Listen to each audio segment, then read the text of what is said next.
The rumor mill has been spinning furiously for Samsung's next slate of foldable phones.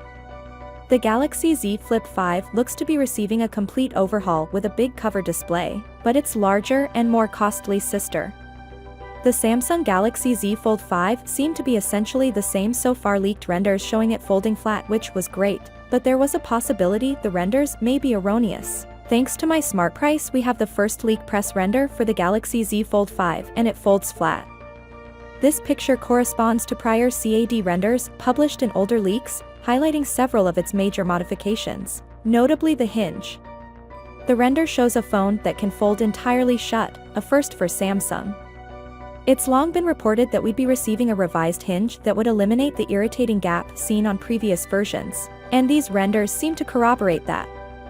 Of course, we'll need to see the phone in person to have a sense of how it looks and feels. According to this picture, we may expect somewhat lower bezels around the inner display, especially in comparison to Google's planned Pixel Fold.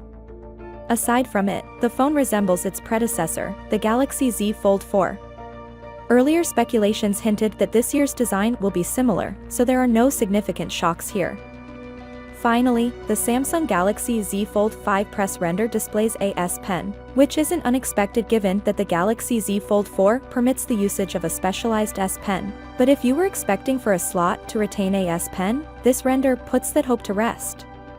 The phone's bottom and top are plainly visible, and there is no apparent slot. We also have further confirmation of its specifications courtesy to leaker Yogesh Brar. The phone is said to have a 7.6-inch AMOLED foldable screen with a refresh rate of 120 Hz, with a 6.2-inch exterior display with HD+ quality. The phone is expected to include a Snapdragon 8 Gen 2 processor, up to 12 GB of RAM, and 1 TB of storage. It should also include a triple-back camera array that includes a 50-megapixel primary sensor, a 4-megapixel under-display selfie camera, and a 10-megapixel one on the exterior. Finally, what are your thoughts about it? So without being said, let me know your thought in the comment below, and if you are new here, please subscribe. Peace out.